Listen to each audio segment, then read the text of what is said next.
Muy buenas tardes a todas las compañeros y compañeras que nos siguen en las actividades de nuestro diplomado de Buen Gobierno Postneoliberal. Yo soy José Luis Lezama, formo parte del equipo de la Escuela de Buen Gobierno del Instituto Nacional de Formación Política. Saludos a todos los compañeros y compañeras que también nos acompañan aquí en el Zoom. Y pues ahorita vamos a dar pie a la presentación de nuestra compañera, la doctora Patricia Legarreta, quien coordina el eje de capacitaciones en nuestro programa y va a desarrollar el tema de soberanía digital en América Latina en tiempos de hipervigilancia. Pati, bienvenida, muchas gracias por acompañarnos y por que nos vas a dar esta charla sobre un tema tan estratégico en los tiempos convulsos que vivimos. Gracias, José Luis. Muy buenas tardes a todas y todos, compañeras, compañeros que están aquí en el Zoom, en este diplomado de inducción al buen gobierno para la Cuarta Transformación. Gracias también a quienes nos siguen a través de las redes sociales del Instituto, del programa de Buen Gobierno y de la 4TV.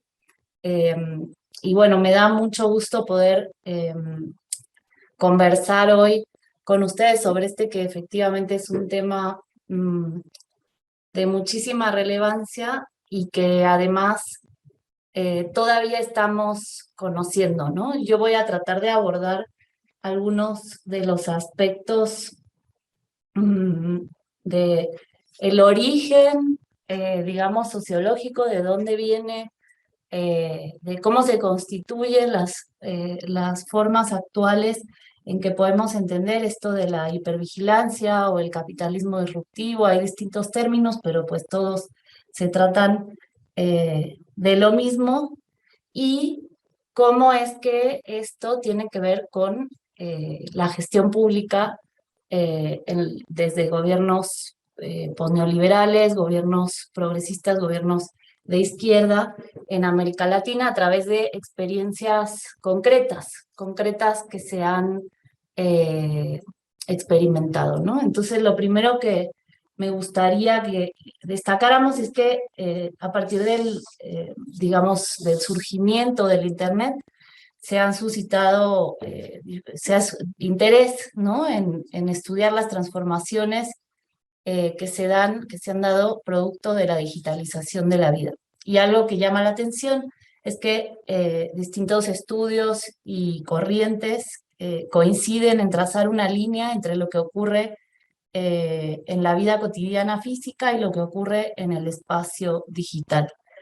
Esta separación además es promovida también por las empresas que intermedian las relaciones sociales en Internet, como Google, como Facebook, etcétera, ¿no? Y para esto les quiero referir a un texto que escribieron Eric Schmidt y Cohen. Eric Schmidt es uno de los dueños de Google.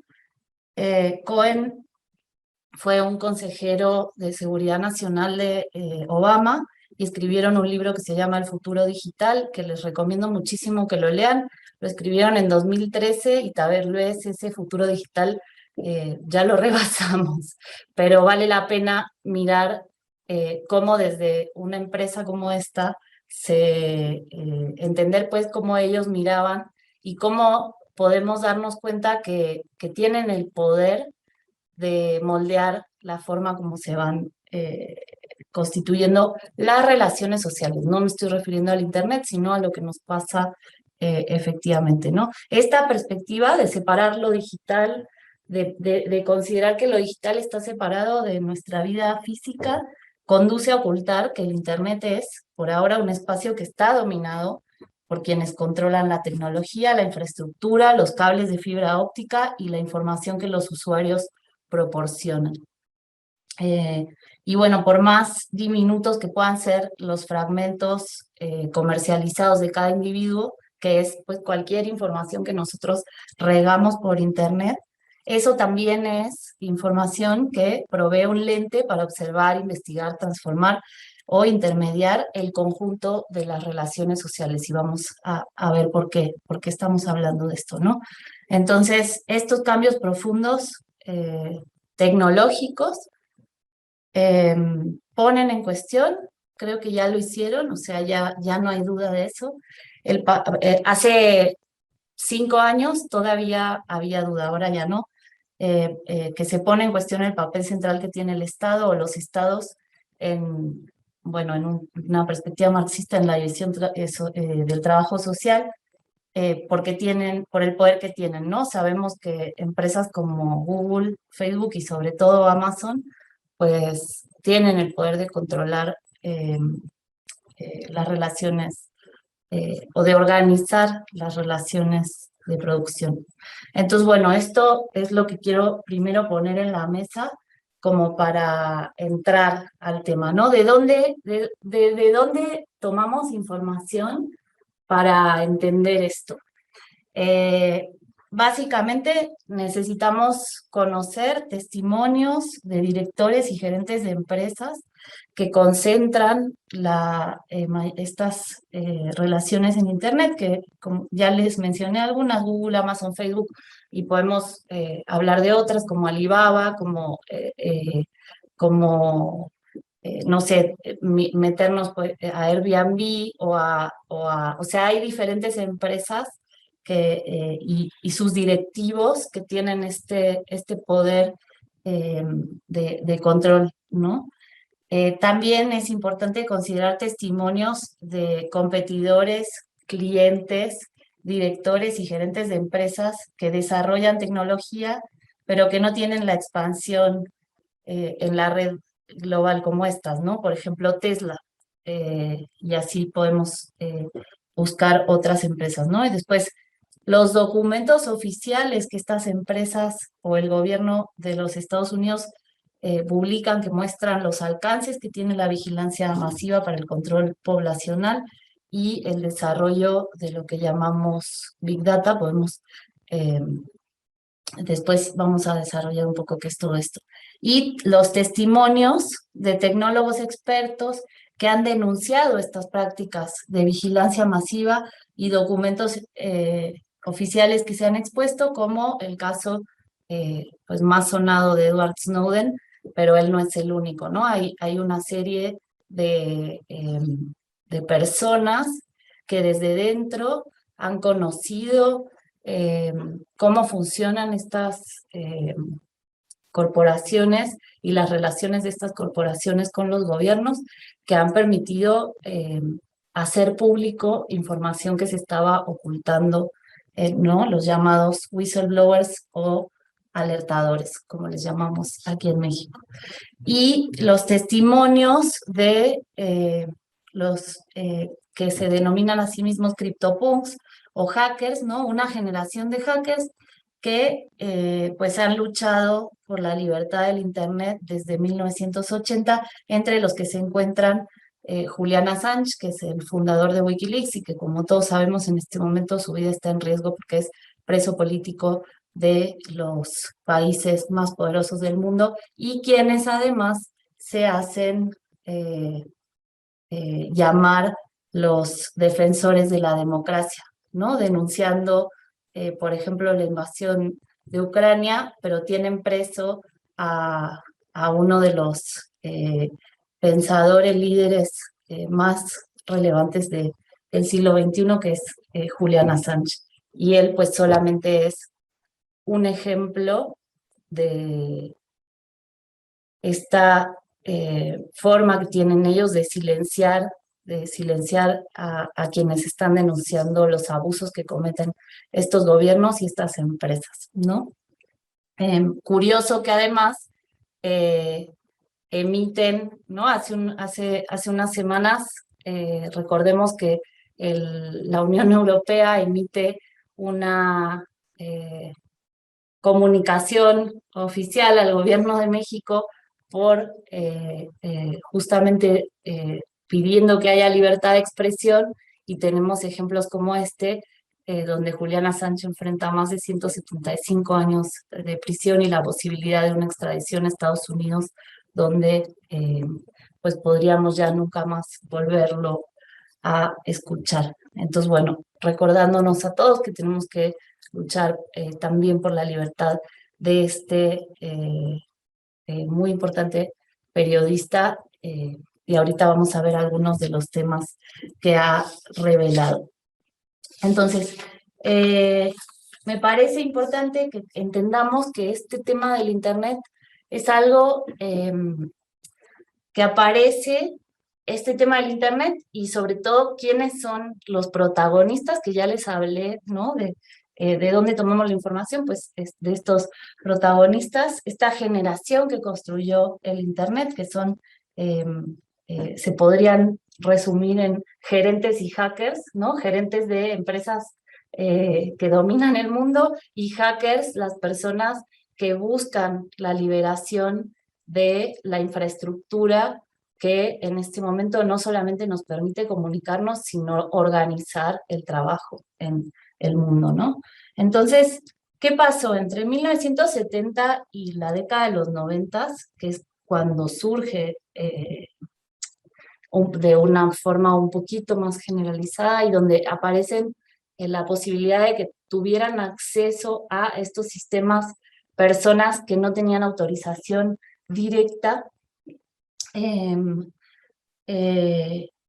es cuando, por un lado, se constituyen las empresas de tecnología, ¿no? Como Microsoft y Apple, y también aparecen, y ¿dónde había Internet? Había Internet en los sistemas de defensa, todos los temas que tenían que ver con seguridad nacional o defensa en general. Había en los sistemas financieros internacionales, había información sobre grandes capitales, digamos, y la información financiera mundial, y también sobre investigación científica. Las universidades también tenían Internet. Entonces, ¿cómo aparecen estas personas que no están autorizadas para acceder a estos sistemas y que empiezan a interactuar con ellos? Pues son muchos de ellos hijos de científicos que tenían un módem en casa. En 1980 era algo rarísimo que alguien tuviera un módem en su casa, pero los científicos sí tenían uno. Algunos científicos estaban trabajando estos temas, y entonces sus hijos empezaron a experimentar con qué es esto y cómo poder moverse a través de las computadoras. Entonces estamos hablando de una generación que desde luego surgen en el primer mundo, en países como Inglaterra, como Alemania, como Estados Unidos, como Australia, y son personas que tuvieron acceso a estos sistemas. Después, bueno, y al empezar a poder interactuar con ellos, entonces se empieza a generar una relación en la que quienes querían esconder información, que son justamente los sistemas de defensa, los bancos y las universidades, empiezan a construir sus sistemas de seguridad a partir de la forma como estas personas que empiezan a acceder pueden hacerlo, y empiezan a encontrar información como un acto de curiosidad. Ellos eran niños, jóvenes de 13, 14, 15 años, que estaban pues muy inteligentes y además con acceso a esta infraestructura, que pudieron empezar a meterse. Y eso hizo, entonces, ¿por qué me estoy clavando con esto? Porque es muy relevante que ese es el contexto en el que surge Internet, ¿no?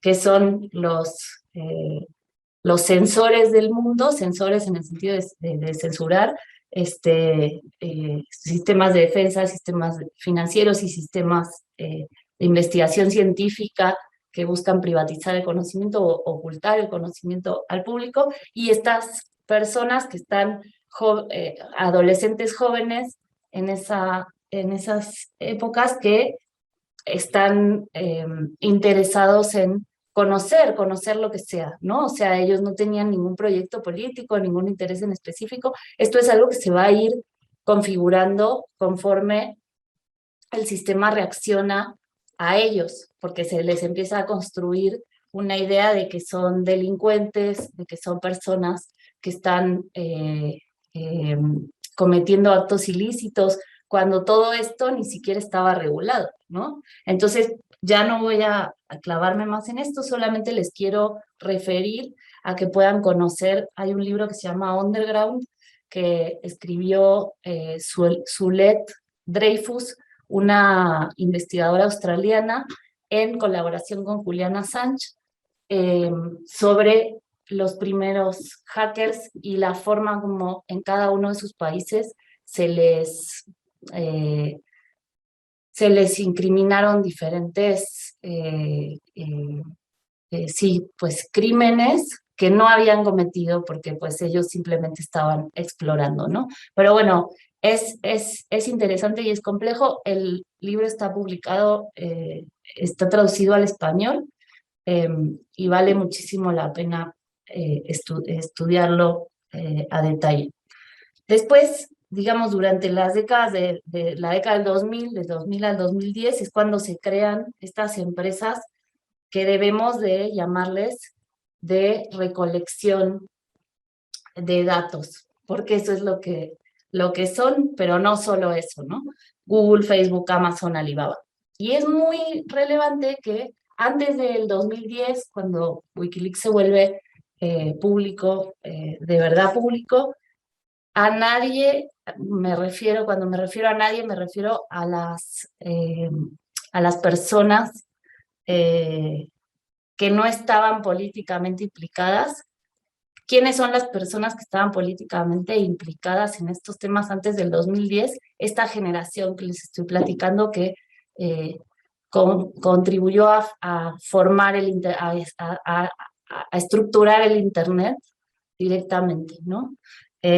Antes del 2010, no, el activismo digital pues no era algo popular, algo que se había generalizado.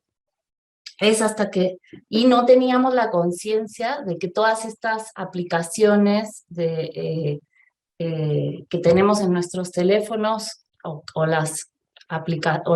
bueno, antes de 2010 casi nadie tenía aplicaciones en su teléfono, de hecho, porque el Android aparece en 2008, y pues en México no era algo común tener un Android hasta como el 2013, 2012. Eh, pero, em, pero bueno, incluso navegar en Internet, no teníamos la conciencia de que al navegar en Internet estábamos dejando un rastro que podía ser utilizado por otros sobre las actividades que llevamos a cabo, ¿no? Y aquí quiero también recordar algo, que es que esto por sí mismo no tiene que ver con las acciones individuales, sino lo que es relevante es que el conjunto de la población deja sus rastros y eso habilita la posibilidad de que quien tiene la posibilidad de analizar esta información en su conjunto tiene una radiografía de la sociedad. Ya en el chat alguien lo puso, que en las zonas rurales del mundo que todavía hay una enorme proporción de la población que no tiene internet.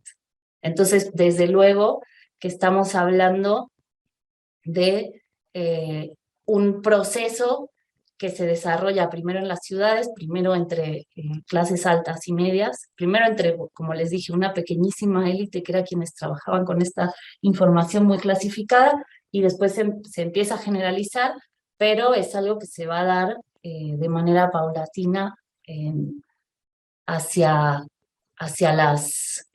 desde las ciudades hacia las zonas más aisladas. Y es interés, si ustedes se meten a las páginas de Google y de Facebook, cuando me refiero a estas páginas, me refiero a las páginas donde ellos reportan a sus inversionistas. Ahorita vamos a ver esto. Ahí van a ver que es del interés de estas empresas que las zonas rurales tengan acceso a Internet, ¿no? Y vamos a ver por qué. Entonces, entre 2000 y 2010, además de crearse estas empresas de recolección de datos, se desarrollan empresas de marketing y electorales basadas en la minería de datos, ¿no? Que esto es uno de los temas de por qué es relevante el que tengamos el que existan estas empresas, ¿no? Entonces, una de las primeras empresas electorales que se crearon basadas en minería de datos es una que creó justo el dueño de Google para hacerle la campaña a Obama. Si ustedes recuerdan, se hace mucha referencia a al caso de Cambridge Analytica, que fue efectivamente un escándalo, y ahorita también quiero que podamos entrar en ese caso, y se hace mucha referencia a la forma como se dio la elección de Donald Trump en el 2017 por una supuesta intervención de países extranjeros en la elección de Estados Unidos. Pero si miramos la historia de cómo se hizo la elección de Obama, se hizo con el mismo, en el 2008, se hizo con el mismo mecanismo con el que se hizo la campaña de Trump en el 2017. Está ahí para la historia la empresa que creó Google, bueno, que creó el dueño de Google, Eric Schmidt, para hacerle la campaña a Obama, se llama Civis Analytics, y hasta antes del 2017 era pública toda esa información que han borrado, pero lo pueden ustedes buscar en un buscador que se llama Wayback Machine, que nos permite conocer lo que estaba publicado y que se ha borrado del registro de Internet. En esa página, Wayback Machine, podemos mirar qué es lo que todavía podemos mirar cosas que se han borrado, ¿no? Entonces ahí pueden buscar qué es lo que, cómo presentaba Civis Analytics su modelo de campaña, que era el mismo, como les digo, que el que propuso después Cambridge Analytica. Entonces, entre 2000 y 2010, además de estas empresas de datos, de recolección de datos, y que, bueno, que creemos que son de uso gratuito, se crearon estas empresas que trabajan con la información que todos dejamos en Internet, que son las de marketing y las electorales, ¿no? Y entre 2010 y 2015 se generó ya un movimiento político mundial y un debate público sobre estos temas, gracias a que personas que habían participado de estos procesos revelaron cómo funcionan. Y entonces podemos mirar un poquito cuáles son estos casos. Uno, el de Chelsea Manning. Chelsea Manning es una activista, bueno, fue miembro del ejército de Estados Unidos, estaba en Irak cuando tuvo acceso a conocer la información, porque hacía trabajo de inteligencia en Irak, y tuvo acceso a conocer la información sobre cómo se estaba llevando a cabo una guerra contemporánea en ese momento en Irak y en Afganistán, y al ver que se estaba violando la Constitución de los Estados Unidos y decidió hacer público el registro de cómo se estaba llevando a cabo esa guerra. Y es cuando se publica, primero en 2010, si recuerdan, un video que se llama Asesinato Colateral, donde se muestra cómo un dron dirigido desde una base en Estados Unidos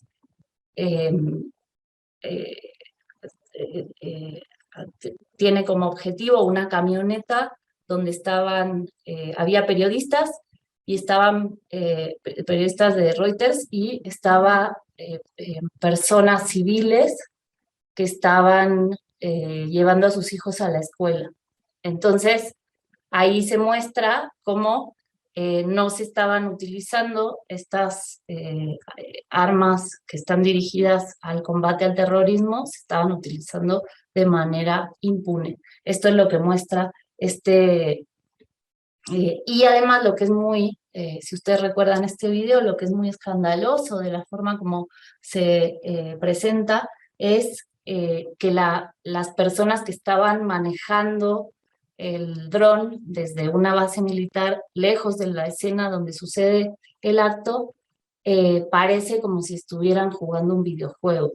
Entonces eso es lo que es muy escandaloso, que una guerra contemporánea se convierte en una desproporción tal de tecnología que una persona que está, no tiene que tener ningún tipo de vinculación emocional porque no tiene que estar ahí en el momento de hacerlo y puede desvincularse porque lo hace a través de una pantalla y es una cosa muy similar a lo que es jugar un videojuego. Entonces no distingue, no reconoce lo que es una vida humana de lo que es pues una imagen en una pantalla, ¿no? Esto es algo que revela este video. Les estoy hablando de uno solo de los miles, cientos de miles de documentos que se publicaron donde podemos, al analizarlos, utilizarlos y estudiarlos, entender cómo es que se da esta desproporción en una guerra contemporánea, ¿no? Y bueno, Manning además también revela los cables diplomáticos de las embajadas de Estados Unidos en todo el mundo. También son cientos de miles de documentos donde lo que revela en su conjunto ese paquete de información es que las embajadas de Estados Unidos seguían operando como un sistema de inteligencia, no solamente, y bueno, y ahí se revela la forma como estaban operando respecto para presionar en cumbres internacionales, algo que es sumamente relevante en este momento que se está discutiendo el papel que tiene Estados Unidos en la cumbre de las Américas, si tiene o no, digamos, el poder de decidir si va a vetar, de invitar a ciertos estados porque no coincide con su forma de autoorganizarse de estos estados, ¿no? Estamos hablando del caso de Cuba, Venezuela y Nicaragua. Entonces, este otro conjunto de datos que revela Manning muestra que se seguía haciendo inteligencia por parte de Estados Unidos desde sus embajadas en altísimos niveles, ¿no? Que después también Snowden va a aportar nueva información cuando revela que se estaban interviniendo los teléfonos privados de Angela Merkel, de Dilma Rousseff, ¿no? Quienes inmediatamente denuncian que Estados Unidos no solo no podía llevar a cabo ese tipo de acciones, sino que reaccionan en el sentido de que obligan a Estados Unidos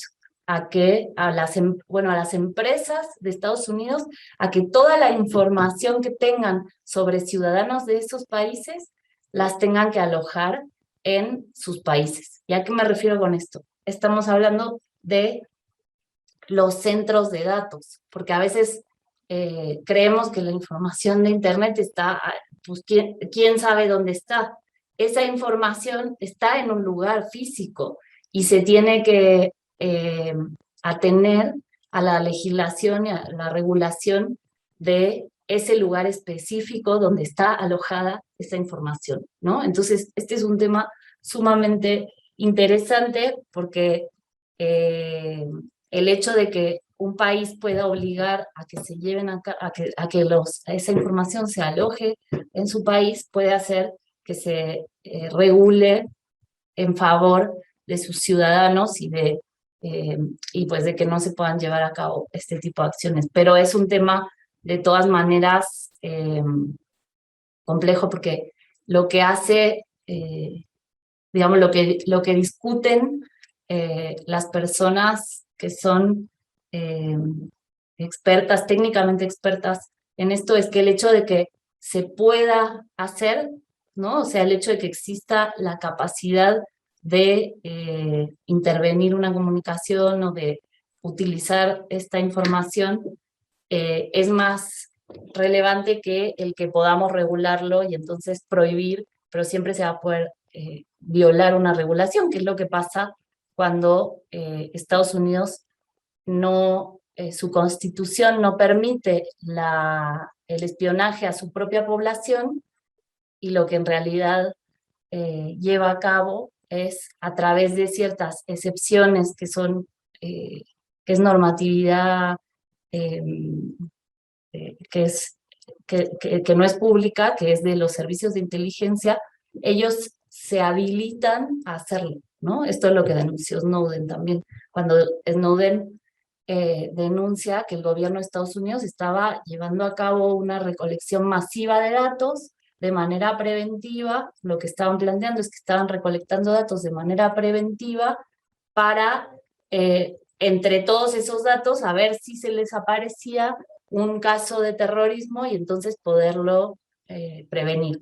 Pero dentro de todo ese cúmulo de información que también presentó Snowden, mostró que no se había nunca evitado un acto terrorista a partir de este tipo de metodología que se estaba llevando a cabo desde los servicios de inteligencia. Entonces, su conclusión como una de las personas que estaba llevando a cabo estas acciones es esto en realidad el objetivo no es el combate al terrorismo, el objetivo aquí es tener toda la información de todos los ciudadanos para poder, que no es la información, cuando pensamos en el conjunto de información, tenemos que entender que se trata de el conjunto de las relaciones sociales, cómo se relacionan entre sí las personas y por lo tanto eso permite pues organizar una sociedad o desorganizarla, ¿no? Ahí ya nos tendríamos que meter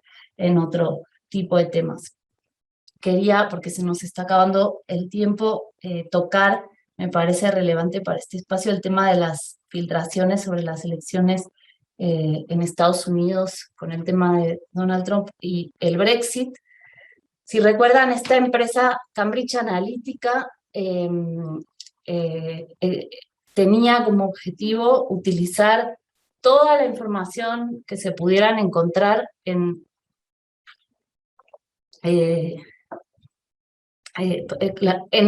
ahora ya hay mucha mayor regulación, pero había otros momentos, hubo otros momentos y sobre todo como les decía, entre 2000 y 2010, donde la información estaba pública de formas que quienes no conocen cómo funcionan los sistemas no se dan cuenta, pero los que sí saben utilizar la información podían conjuntarla, agruparla y realizar hacer diferentes usos de ellas. Entonces, de esto les quiero referir para poder conocer a detalle las investigaciones sobre estas filtraciones que se dieron de las elecciones en Estados Unidos y el Brexit, se tienen que meter a las páginas del Congreso de Estados Unidos y el Congreso, el Parlamento británico. Ahí es donde se dieron estas investigaciones, estas discusiones y toda la información está pública. Lamentablemente esa información por razones obvias está en inglés, pero ahí es donde se puede encontrar toda la información sobre cómo funcionaba esta empresa, qué es lo que reveló la persona que contribuyó principalmente, que era Christopher Wiley, era un programador de la empresa que decide hacer pública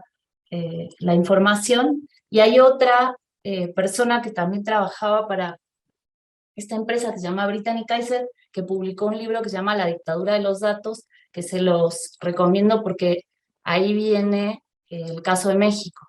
Cambridge Analytica también fue contratada para la campaña de Peña Nieto. Entonces, ahí es muy interesante conocer esa información de cómo fue utilizada en su momento, ¿no? Y bueno, ya yo, no solamente la campaña de Peña Nieto, fue contratada también por el Partido Acción Nacional para diferentes procesos electorales. Entonces, ¿qué es lo relevante? Hay mucha información muy relevante sobre esto, pero lo que yo quiero destacar, que es algo que aparece en todas las declaraciones que se hacen todas las declaraciones que se hacen por parte de estos whistleblowers y también por parte de quienes fueron llamados a declarar tanto a la comisión en Inglaterra como en Estados Unidos. Y también, antes de entrar ahí, también se hizo una investigación un poquito más acotada, pero que también es relevante en España, en el Parlamento español, y ahí sí la información está en español para que ustedes puedan consultarla. Ellos dicen, bueno, se hicieron a ver, ¿cómo se organiza una elección o una campaña electoral en esta perspectiva? Hay que obtener la mayor cantidad de datos sobre un conjunto de población y realizan una serie de clasificaciones para poder hacerles llegar a través de las redes sociales información dirigida. Entonces, cada persona, pero más que cada persona, es cada grupo de personas, ¿no? Tienen ellos un sistema que es muy interesante porque lo hicieron junto con la Universidad de Cambridge, por eso es que se llama Cambridge Analytica la empresa, con psicólogos de esa universidad, que de manera no ilegal, porque en ese momento no era ilegal, como les digo, pero sí de manera mañosa, mañosa y sobre todo poco ética, utilizaron la información del conjunto de la población que de manera voluntaria decidió participar en unas encuestas que hicieron para hacer perfiles psicológicos, psicométricos se llaman, y con eso determinar que hay diferentes grupos de personas. Eso lo pueden consultar en internet. Entonces, ¿por qué es mañoso esto? Porque decían que era para una investigación científica y después resultó que era para hacer mensajes dirigidos en procesos electorales. Entonces, si esto pasaba o así pasó en el primer mundo, en Estados Unidos y Gran Bretaña, donde además ya se investigó cómo se hizo y ya se determinó dónde se violaron normas éticas, pero también regulación nacional, es una tarea pendiente en el tercer mundo. En el tercer mundo es algo que todavía sigue ocurriendo de manera impune. No hemos regulado para nada el uso de este tipo de herramientas. Y lo que revelan los datos de Christopher Wiley es que además, digamos, cuando se desarrolla una campaña donde se utilizan, digamos, muchísimo, también la campaña de Bolsonaro fue realizada con esta metodología. Se utilizan imágenes sumamente violentas para incentivar a los votantes hacia un lado u otro, teniendo un conocimiento sobre sus preferencias y sobre qué es lo que esperan de una persona a la que van a votar, ¿no? Pero además, y esto es lo que yo considero que es algo que tenemos todavía que investigar mucho más, al mismo tiempo que se recopila toda esta información, que uno diría, bueno, sirve para una campaña electoral, es algo que finalmente todos los partidos hacen, nada más que esta es una herramienta sumamente poderosa porque es acceder a muchísima información, y quien la tiene, pues tiene mayor información sobre los electores. Pero esto también le da a estas empresas que son proveedoras de los partidos políticos muchísima información sobre los intereses de la población reales. Entonces, eso les permite, al utilizar esa información, y el caso que está muy bien descrito en los documentos estos de Wiley es el de Trinidad y Tobago, donde recogieron toda la información de todos los usuarios de Internet, y con eso lograron hacer ellos mismos también campañas en las redes sociales para presionar al gobierno a favor o en contra de reforma. Una vez que le vendieron un servicio a un candidato a presidente para que lo llevaron a ganar, después con esa misma información con la que lo llevaron a ganar, la utilizaron para chantajearlo, para llevar a cabo reformas a favor de los intereses de estas empresas. Y esto es algo que todavía tenemos pendiente por conocer cómo ha operado aquí en México. Y bueno, y desde luego en muchos más países, ¿no? Pero entonces, ¿cómo esta información se puede utilizar para generar campañas en medios? Y tendríamos que investigar el caso específico de la reforma eléctrica, de temas que son sumamente actuales y relevantes, donde no solamente son los partidos políticos de oposición que tienen un interés vinculado a estas empresas, sino como las empresas internacionales tienen un interés específico en llevar a cabo estas campañas y presionar a un gobierno, ¿no? Espero que quede clara la idea. Es verdaderamente, es una forma de corrupción que ya rebasa completamente al Estado nacional, ¿no? Donde toda esta operación se lleva a cabo en un ámbito estrictamente internacional y donde no hay regulación posible, o no se ha regulado hasta ahora, porque en Europa lo han intentado, aunque desde mi punto de vista son limitados los alcances, y de la misma manera el caso en Estados Unidos. Entonces, ya no me va a dar mucho tiempo para entrar en más temas. Sobre esto solamente quiero mencionar que cuando se hizo la investigación en Estados Unidos, si ustedes revisan o recuerdan, esto fue en 2018, Mark Zuckerberg estuvo 10 horas ante el Congreso de Estados Unidos en una comparecencia. Esto no es cualquier cosa, o sea, uno de los hombres con mayor información sobre las relaciones sociales del mundo estuvo 10 horas sentado ante los legisladores de ese país para responder a diferentes preguntas respecto a este asunto. Y de aquí yo les invito a que las escuchen las 10 horas porque son verdaderamente interesantes, pero lo que es relevante sobre este asunto es que él se dedicó a convencerlos de que era importante que les dieran impunidad porque China y Rusia son un peligro para Estados Unidos, porque si no se le da la libertad a las empresas como Facebook, como Google y Amazon a desarrollar tecnología de vigilancia masiva, que es el argumento principal de él y lo pueden consultar ahí, entonces China va a ganar la carrera armamentista, que la llama de esta forma, y el mundo va a ser dominado por China. Este es un argumento, es una idea solamente, porque obviamente no podemos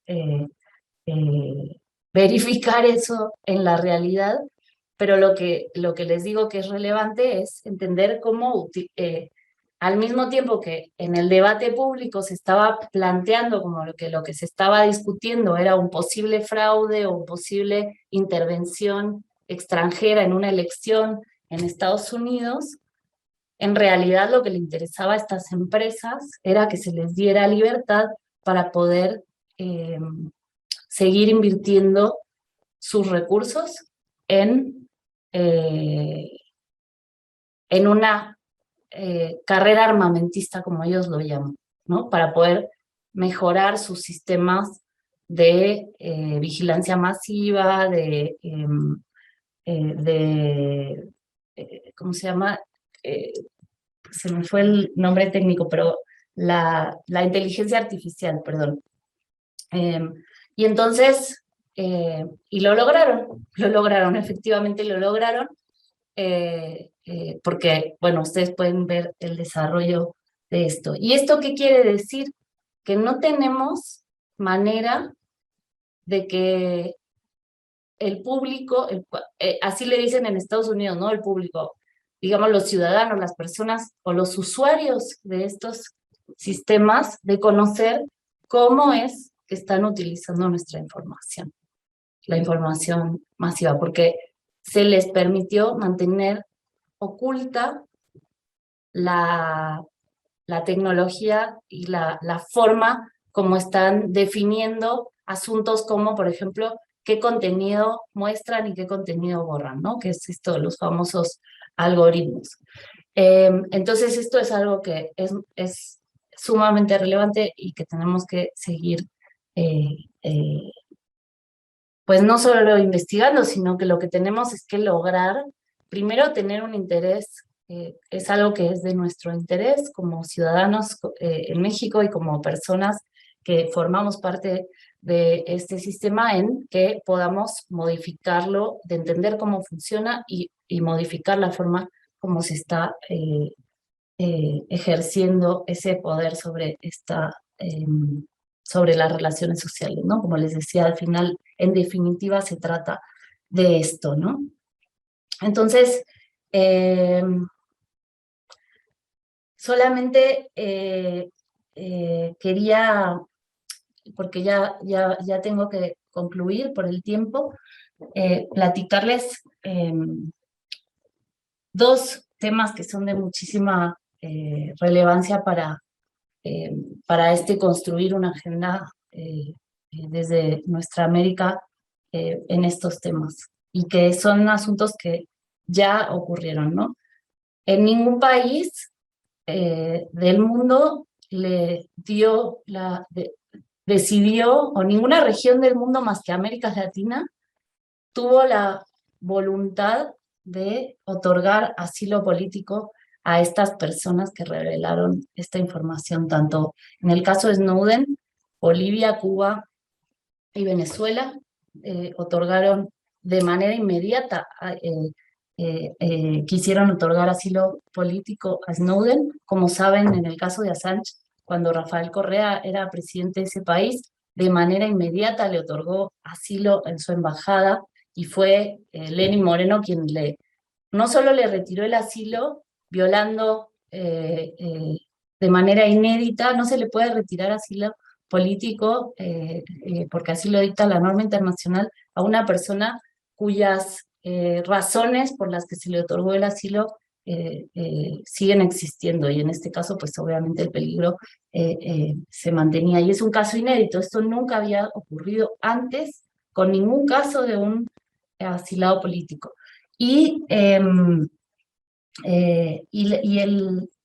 Entonces, ¿cuál es el caso de Snowden? Como recuerdan, Snowden estaba en Hong Kong cuando hizo pública la información de Hong Kong, con apoyo de Wikileaks, decide irse de Hong Kong porque peligraba su vida estando ahí, vuela a Rusia, donde en el momento en el que vuela Snowden a Rusia, se estaba llevando a cabo una cumbre energética en la que estaban presentes en ese momento Nicolás Maduro, Evo Morales, porque estaban tratando pues estos asuntos a nivel de jefes de Estado. Y cuando Evo Morales regresa a Bolivia, se rumoró que Snowden estaba en el avión de Evo. Entonces, ¿qué pasó? Al volar por espacio aéreo europeo, y esto también fue una violación a la Convención de Viena inédita, nunca había ocurrido que durante vuelo se cambiaran las instrucciones para impedir que un presidente pudiera atravesar espacio aéreo, y así fue. Todos los países, bueno, la mayoría de los países europeos en ese momento retiraron el permiso para que el avión donde iba el presidente Evo Morales pudiera atravesar espacio aéreo y regresar a su país. Y además, la otra cosa es que para poder llegar a Bolivia tenía que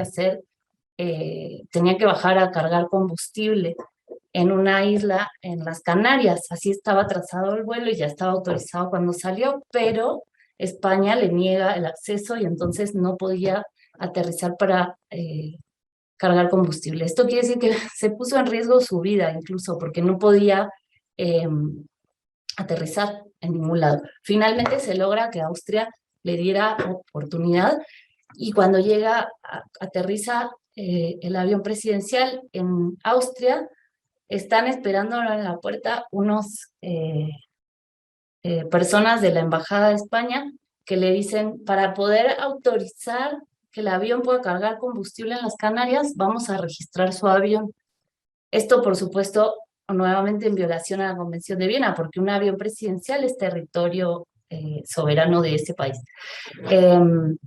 Entonces, bueno, ya no les voy a hacer más largo este cuento, que no es un cuento, es nuestra historia reciente. Esto sucedió en 2013 y lo que les invito es a que revisen la reunión de la UNASUR, que se llevó a cabo unos días después de que ocurrió este evento en 2013, donde el presidente Evo Morales describió a detalle cómo fue que ocurrió, qué fue lo que pasó, y todos los presidentas en ese momento de los países de América del Sur opinaron al respecto.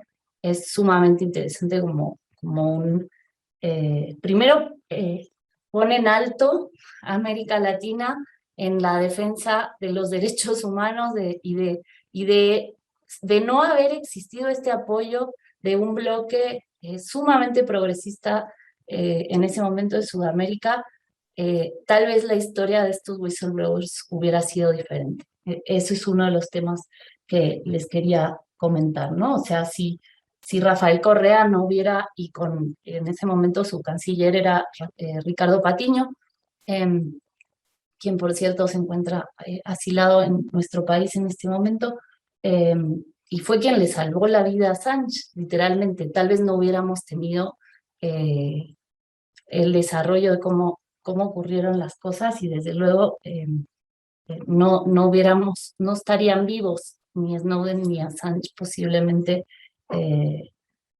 si no hubiera habido estas acciones de parte de estos gobiernos. Entonces, ya voy a concluir. Me quedaron algunos asuntos todavía pendientes, pero los podemos retomar en las preguntas y respuestas. Creo que es importante que miremos el tema de las redes sociales no como infodemia, que le llamamos así, o está de moda llamarle así, sino que es un verdadero modelo de contrainsurgencia. El mismo que combatió los movimientos de liberación nacional en el siglo XX. Entonces, la metodología de cómo nos tenemos que aproximar a esto es esa, debe de ser esa. No un problema de información, sino un tema de verdaderas relaciones sociales, ¿no? Y mirar el problema como operaciones de contrainsurgencia. Quiero también invitarles a que puedan conocer la última participación pública que hizo Julian Assange antes de que lo silenciaran, lo encerraron, lo encarcelaron porque cuando estaba en la Embajada de Ecuador, él todavía podía seguir llevando a cabo acciones a través de Internet, pero pues una vez que lo encarcelan, lo silenciaron, pero su última participación, que es sobre el desarrollo de la inteligencia artificial, es verdaderamente interesante, y también es un elemento que tenemos que entender, cómo él explica que el desarrollo de la inteligencia artificial nos podría conducir a un mundo en el que eh, dice, la información que pueden recolectar estos sistemas los puede llevar a cómo desarrollamos estrategia. La estrategia es que nos comunicamos o nos adelantamos al movimiento del otro, digamos, ¿no? Del oponente, de donde se está desarrollando esta arena política. Entonces, lo que puede llegar a suceder con el desarrollo de la inteligencia artificial, si no es que ya sucedió, es que estos sistemas se lleguen a adelantar, no 1, 2 o 3 pasos, como puede hacerlo un cerebro humano, sino 10 o 15 pasos. Y eso quiere decir que podríamos llegar a una situación, él la compara con lo que pasa con las mascotas. Un perro no sabe que es dominado por el humano. Cree que es pues quien le da de comer y es feliz en esa relación, digamos, ¿no? Algo similar, dice Assange, puede llegar a ocurrir si no asumimos con seriedad este tema de la inteligencia artificial. Y bueno, yo como ya es la 1, yo aquí con esto cerraría, y pues estoy abierta a sus preguntas y comentarios y agradecerles mucho por su atención.